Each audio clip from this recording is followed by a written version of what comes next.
Hello दोस्तों, मैं हूं अमित त्यागी और आज मेरे साथ जुड़ गए हैं एक ऐसे शख्स जो बिग बॉस के सीजन 14 में अब एक कमाल की एंट्री करने जा रहे हैं। मेरे साथ है शार्दुल पंडित।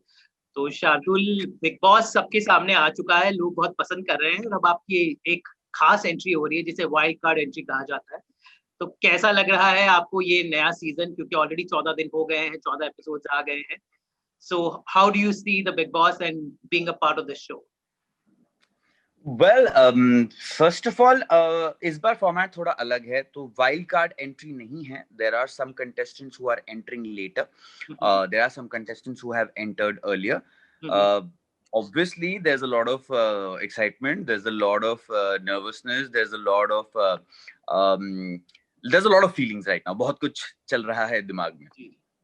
जी, आपने कहा कि इस बार फॉर्मेट थोड़ा बदला है, तो वाइल्ड कार्ड नहीं है एक्चुअली। आप लोग मतलब एक जैसे होता है ना फ़िल्मों में एंट्री थोड़ा लेट होती है कैरेक्टर्स की, तो उस तरह से तो थोड़ा बताएँगे क्या है ये फॉर्मेट एंट्री का खास? देखिए, जैसा कि आपको पता है, बिग बॉस एक ऐसा शो है जिसके सारे लूप होल्स किसी को भी पता नहीं होते हैं बट जी, द क्रिएटिव टीम. जी। सो हमें भी नहीं पता है कि ये क्यों है, बट ये है.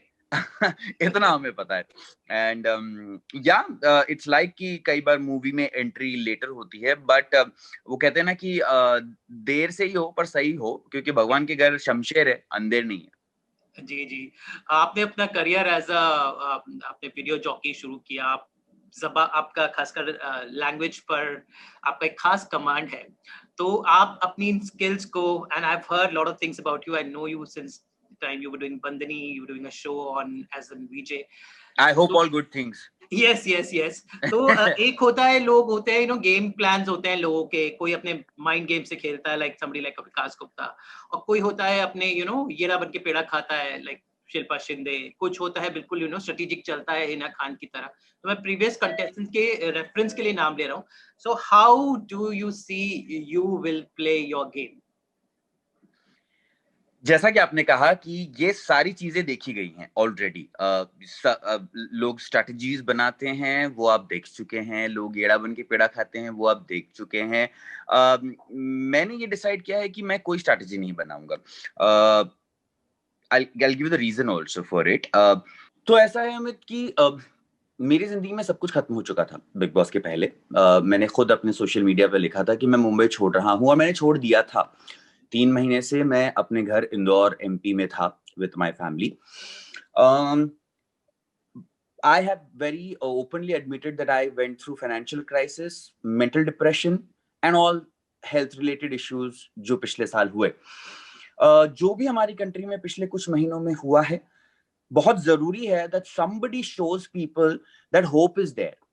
And I think I'm the face of hope because किसी ने मुझे बहुत सही बात कही कि सब कुछ खत्म हो जाने के बाद अगर एक नई शुरुआत मिलती है, तो फिर कौन सी स्ट्रैटेजी, कौन सा गेम, कौन सा this thing is just I am the face of for everybody जो इस कंट्री में लॉकडाउन के थ्रू जिन्होंने फेस किए हैं इश्यूज या कोई भी issues. I think I am the face of hope कि देखिए चीजें बदल सकती हैं, किसी भी दिन ऊपर वाले की फिरकी घूम सकती है, एंड थिंग्स कैन चेंज.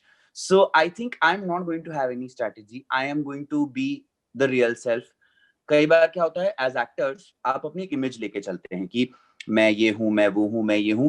मेरे लिए सब खत्म हो चुका था. It's a new start. तो ये भी उसने दिया है, आगे भी वही देगा. तो I think I want to connect with people. My strategy is only this thing that I am gonna play with heart. हाँ, अगर ऐसा मौका आता है जहां पर मुझे कॉम्पिटिटिव होना है तो मैं कॉम्पिटिटिव भी हूंगा.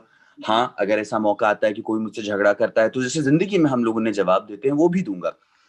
बट उस स्ट्रैटेजी को बनाने का कोई सेंस नहीं है, क्योंकि ये लोग सालों से शोज बना रहे हैं. हर तरह का कंटेस्टेंट वो देख चुके हैं. उन्हें पता है कि कोई अगर ऐसे खेलते हुए आया है तो वो ये करेगा. तो I think you should just let life be. जैसे कि मैंने जिंदगी खेली है कि भाई अब अभी देखो क्या हुआ, अभी पैसे खत्म हो गए, अभी इंदौर चले जाओ, अभी वापस से अपॉर्चुनिटी आ रही है, अभी वापस आ जाओ. That's how we play the game, that's how we play life. तो अब 14 दिन हो चुके हैं, हमने ये 14 एपिसोड्स 2 हफ्ते तक ऑलमोस्ट देख लिया है शो को। कौन से कंटेस्टेंट्स आपको लगता है किसमें दम है और किसमें थोड़े कमजोर कड़ी कौन है? आपको क्या लगता है? क्योंकि जैसे एक तंबोली एक भी कमजोर कड़ी नहीं है. एक भी एक भी कमजोर कड़ी नहीं है. ओके। क्या होता है, 24 घंटे जब आप घर में रहते हैं, उस 1 घंटे में जो दिखाया जा रहा है हमें वो पता है. ये हमने पिछले सीजन्स में भी देखा है कि एक हफ्ते में कोई भारी पड़ा है, दूसरे हफ्ते में कोई भारी पड़ा है।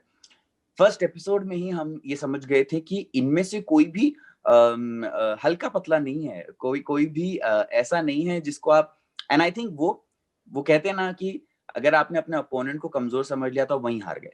तो मेरे हिसाब से कमजोर तो कोई नहीं है, सब एक से बढ़कर एक फन्ने हैं। कौन कौन है सबसे स्ट्रॉन्ग? मतलब अगर मैं आपको एक एक करके मैं आपसे पूछता जाता हूँ, आप मुझे बताइए। सबसे पहले मैंने बोला शायद वो बेटर रहेगा। निक्की तंबोली, क्योंकि वो बहुत ज्यादा फुटेज खा रही हैं हर एपिसोड में, या तो लड़ती हैं झगड़ती हैं, उनमें एक मैं क्या कहूँ, मतलब येड़ा बन के पेड़ा खा रही है बहुत निक्की तंबोली। वो आपका जो इमोशन था वही मेरा भी इमोशन था देखने के बाद कि मैं क्या कहूँ। तो आई थिंक हम दोनों का इमोशन सेम ही है उनके लिए। निकी तंबोली सुबह से लेकर शाम तक बोली, लेकिन उन्हें नहीं पता है कि अभी कोई ऐसा इंसान आ रहा है जिसके पास एक लिम्का रिकॉर्ड है फॉर 19 घंटे नॉन स्टॉप बोलना। तो अब मजा आएगा। जी जी जी। रुबीना और अभिनव शुक्ला, मियां बीवी की जो जोड़ी है, कितने स्ट्रॉन्ग है वो? काफी स्ट्रांग है। इनफैक्ट अभिनव काफी अच्छे लगे मुझे जब मैंने उन्हें देखा कि क्या होता है जब कोई शो में जाता है तो वो पहले ही दिन से मुक्का मारने डुक्का मारने के लिए तैयार रहता है कि लड़ दूंगा, ये कर लूंगा, वो कर लूंगा। मैं हमेशा कहता हूँ कि अगर आपको लड़ाई ही करनी है तो आप दंगल करने जाइए, आप रेसलिंग करने जाइए, आप बिग बॉस में क्या करने आए हैं। सो आई रियली लाइक अभिनव का एटीट्यूड कि देखो फालतू मैं नहीं झगड़ रहा हूँ, जब मौका आएगा तब मैं झगड़ूंगा। और उनको देख के ऐसा लगता है कि सेंसिबल बात पे झगड़ेंगे वो।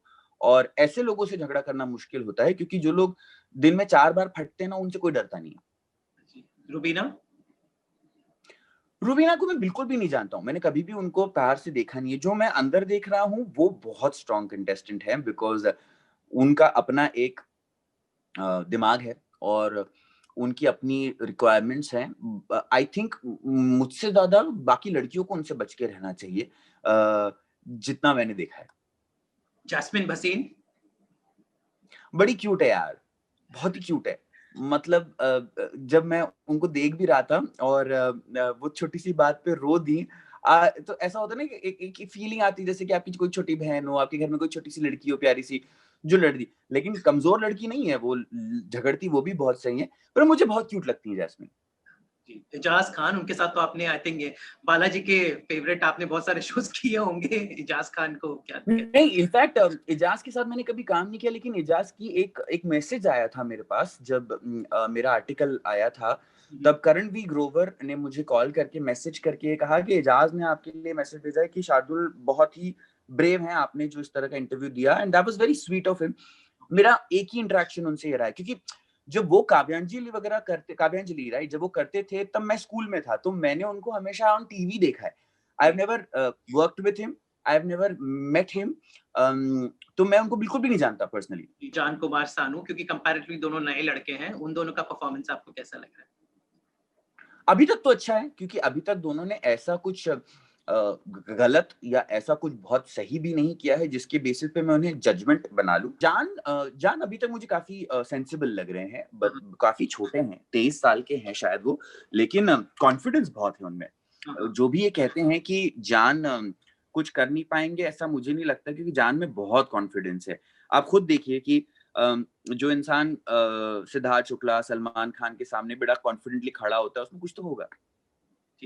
निशांत मलकानी? निशांत मलकानी को मैं बिल्कुल नहीं जानता। निशांत मलकानी का मैंने एपिसोड देखा था जहां पे मुझे ऐसा लगा कि अभी वो खुले नहीं है पूरी तरीके से, अभी उन्होंने अपने कार्ड्स खोले नहीं है।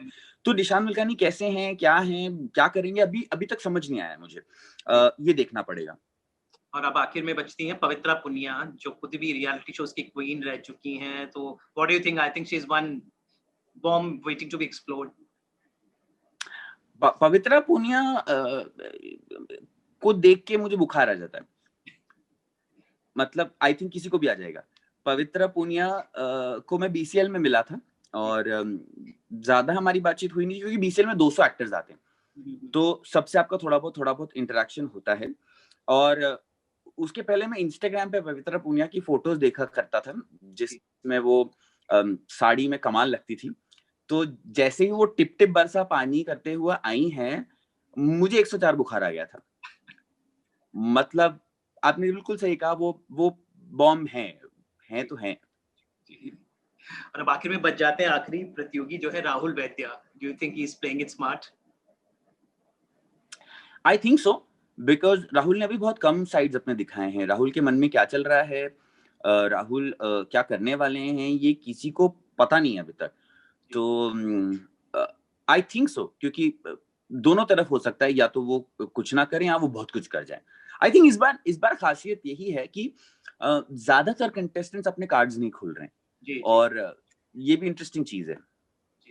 पर कहीं ना कहीं इस सीजन में दिस ओल्ड सीनियर्स जो हैं, तूफानी सीनियर्स जैसे गौहर, सिद्धार्थ और हिना, वो काफी फॉर्म में नजर आ रहे हैं। मतलब उनको ज्यादा ट्रैक्शन मिल रहा है बिकॉज उनके ऑलरेडी एक एस्टेब्लिश पे था। तो do you think in seniors ने जो पूरी रैगिंग की, जो पूरा माहौल बनाया, that give the show a new uplift? 100%, because देखिए क्या है, इस साल पब्लिक जो थी उनके पास नया कंटेंट था नहीं। लॉकडाउन की वजह से बहुत शोज नहीं बन रहे थे, कुछ 6-7 ही डेली सोप्स बन रहे थे। बहुत सारा क्या लोगों में फ्रस्ट्रेशन था, क्योंकि जब आप देखें तो क्या चल रहा है आजू बाजू, कोई आपके पहचान का जिसे कोरोना हो गया है उसके बारे में आप सुनेंगे, किसी के बारे में सुनेंगे किसी का जॉब चला गया है। सो people really needed entertainment, and getting the best from past 3 seasons I think was the most wonderful thing। क्योंकि देखिए, जो शहनाज और सिद्धार्थ के फैन है या सिद्धार्थ के फैन है वो सिद्धार्थ के लिए देखेंगे, जो हिना के फैंस है वो उनके लिए देखेंगे, गौहर के लिए देखेंगे। मैं बहुत खुश हूँ कि अगर पिक्चर को बम्पर ओपनिंग मिल जाती है और उसके बाद अपना गाना आता है तो लोग बैठेंगे देखेंगे वहां तक। तो मैं तो बहुत खुश हूँ।